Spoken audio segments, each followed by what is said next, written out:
Chapter 5, Southern Sudan, 2008. There was a big lake 3 days' walk from Naya's village. Every year when the rains stopped and the pond near the village dried up, Naya's family moved from their home to a camp near the big lake. Naya's family did not live by the lake all year round because of the fighting.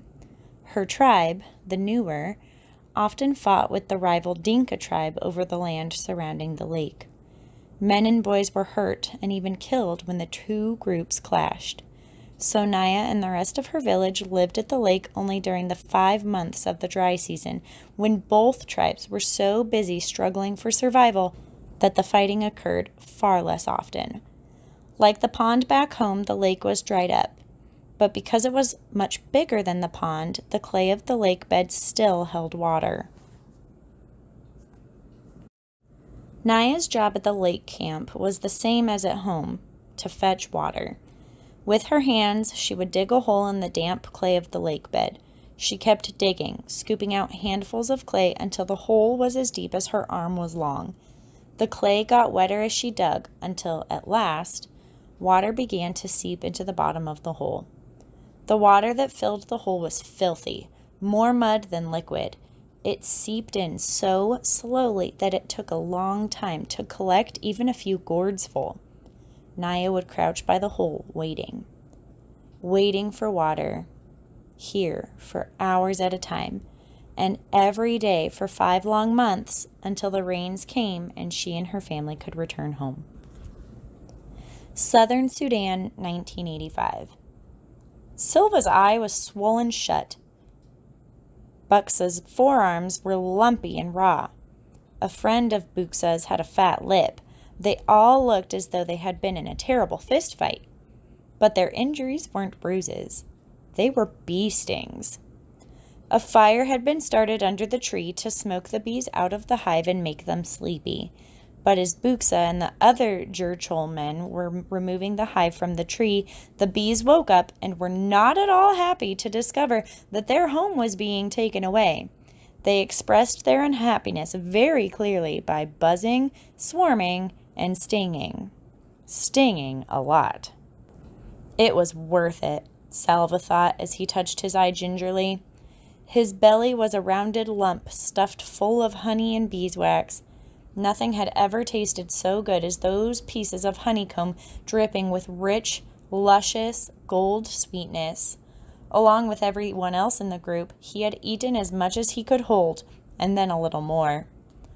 All around him, people were licking their fingers in great satisfaction, except for one Dinka man who had been stung on his tongue. It was swollen so badly that he could not close his mouth. He could hardly swallow. Salva felt very sorry for him. The poor man couldn't even enjoy the honey. The walking seemed easier now that Salva had something in his belly. He had managed to save one last piece of honeycomb and had wrapped it carefully in a leaf. By the end of the next day, all the honey was gone, but Salva kept the beeswax in his mouth and chewed it for the memory of sweetness. The group got a little bigger with each passing day. More people joined them, people who had been walking alone or in little clusters of 2 or 3. Salva made it a habit to survey the whole group every morning and evening, searching for his family. But they were never among the newcomers.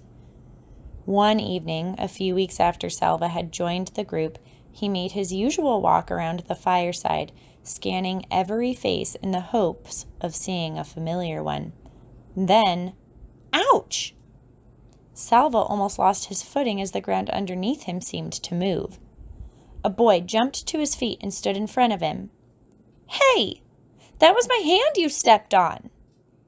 The boy spoke Dinka, but with a different accent, which meant that he was not from the area around Salva's village. Salva took a step back. "Sorry, are you hurt?" The boy opened and closed his hand a few times, then shrugged. "It's all right.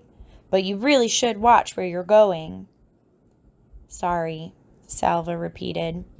After a moment's silence, he turned away and began searching the crowd again. The boy was still looking at him. "Your family?" he asked. Salva shook his head. Me too, the boy said. He sighed, and Salva heard that sigh all the way to his heart. Their eyes met. I'm Salva.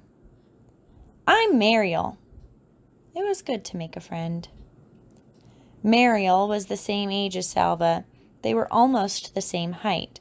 When they walked side by side, their strides were exactly the same length, and the next morning they began walking together.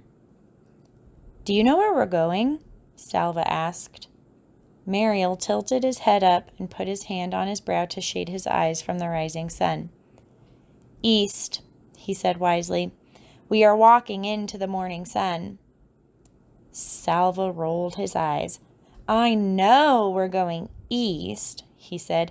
Anyone could tell that. But where in the east? Mariel thought for a moment. Ethiopia, he said. East of Sudan is Ethiopia. Salva stopped walking. Ethiopia? That is another country. We can't walk all the way there.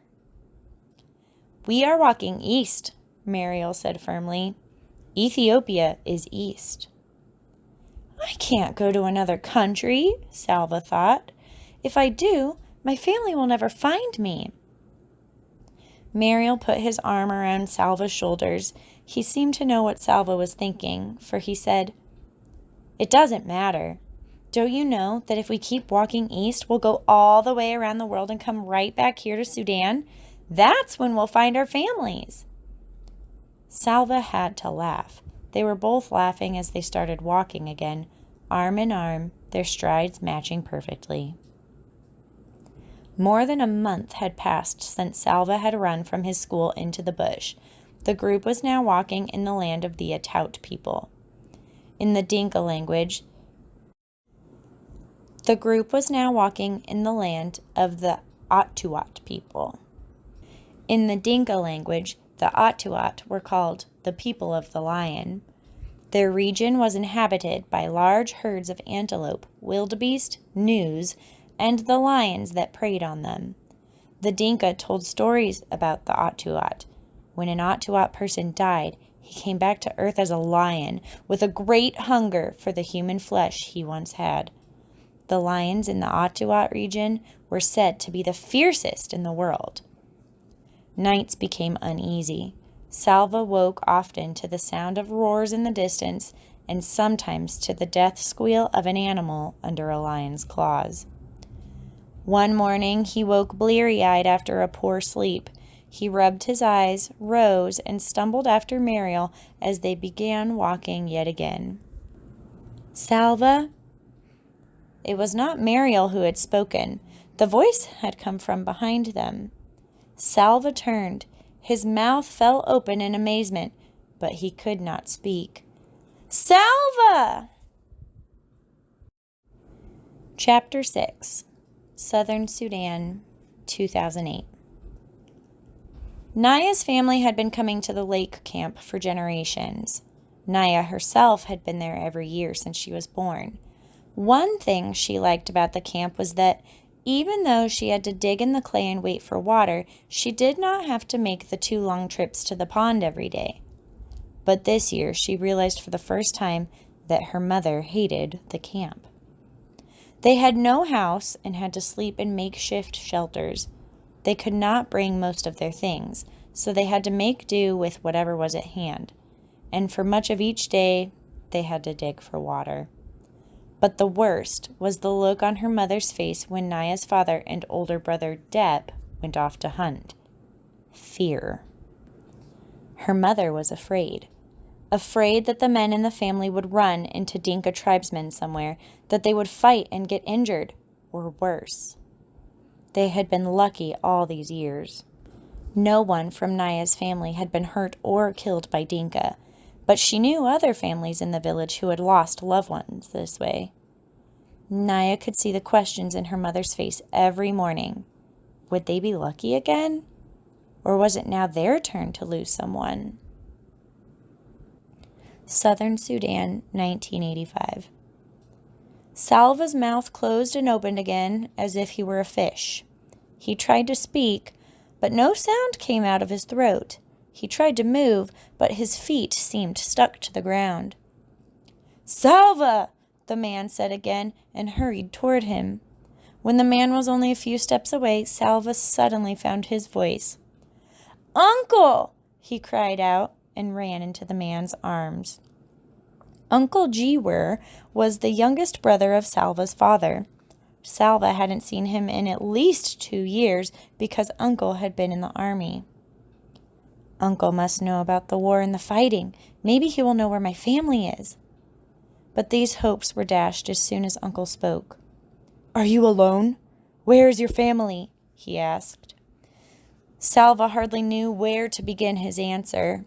It seemed like years since he had run away from his school and into the bush, but he told his uncle everything as best he could. As Salva spoke, Uncle nodded or shook his head. His face became very solemn when Salva told him that he had not seen nor heard a single word of his family in all that time. Salva's voice trailed off, and he lowered his head. He was glad to see his uncle again, but it looked as if he might not be much help either. Uncle was quiet for a moment. Then he patted Salva's shoulder. "Hey, nephew," he said in a cheerful voice. "We are together now, so I will look after you." It turned out that Uncle had joined the group 3 days earlier, but since there were more than 30 people traveling together, they had not found each other until now. As they began walking, Salva saw that Uncle had a gun, a rifle that he carried on a strap over one shoulder. Already, Salva could tell that because of his army experience and because he had a gun, Uncle was seen by the group as a kind of leader. "Yes, when I left the army, they let me keep my rifle," Uncle said. "So I am going to shoot us a fine meal as soon as we come across anything worth eating." Uncle was true to his word. That very day he shot a young antelope, the kind called a topee. Salva could hardly wait for it to be skinned and butchered and roasted. As the smoky, meaty aroma filled the air, he had to keep swallowing the saliva that flooded his mouth. Uncle laughed as he watched Salva gobble down his first piece of the meat. "Salva, you have teeth. You are supposed to use them when you eat." Salva could not reply. He was too busy stuffing another chunk of the delicious charred meat into his mouth. Even though the topee was a small one, there was more than enough meat for everyone in the group. But it did not take long for Salva to regret his haste in eating. After so many weeks of near starvation, his stomach rebelled mightily. He spent most of the night vomiting. Salva was not alone. Whenever his heaving stomach woke him, he would hurry to the edge of the camp to vomit and find others there doing the same. At one point, Salva found himself in a line of 6 people, all in an identical pose, bent over, holding their stomachs, and waiting for the next wave of nausea. It might have been funny if he hadn't felt so miserable. The group continued to walk through the land of the Atuat. Every day they saw lions, usually resting in the shade of small trees. Once, in the distance, they saw a lion chasing a topee. The topee escaped, but along the path Salva saw the bones of prey that had not been so fortunate. Salva and Mariel still walked together, staying close to Uncle. Sometimes Uncle would walk with the other men and talk seriously about the journey. At those times, Salva and Mariel would drop back respectfully, but Salva always tried to keep Uncle in his sight, and he slept near Uncle at night. One day the group began walking in the late afternoon with hopes of reaching a water hole before settling down for the night. But there was no water anywhere, though they searched for miles. They kept walking into the night and through the night. For 10 hours they walked, and by dawn everyone was exhausted. Uncle and the other leaders finally decided that the group had to rest. Salva took 2 steps off the path and fell asleep almost before he lay down. He did not wake until he felt Uncle's hand shaking his shoulder. As he opened his eyes, he heard wailing. Someone was crying. Salva blinked away the sleepiness and looked at Uncle, whose face was very solemn. "I am sorry, Salva," Uncle said quietly. "Your friend." Muriel? Salva looked around. He should be somewhere nearby. I don't remember if he slept near me. I was so tired. Perhaps he has gone to find something to eat. Uncle stroked Salva's head as if he were a baby. I am sorry, he said again. A cold fist seemed to grip Salva's heart.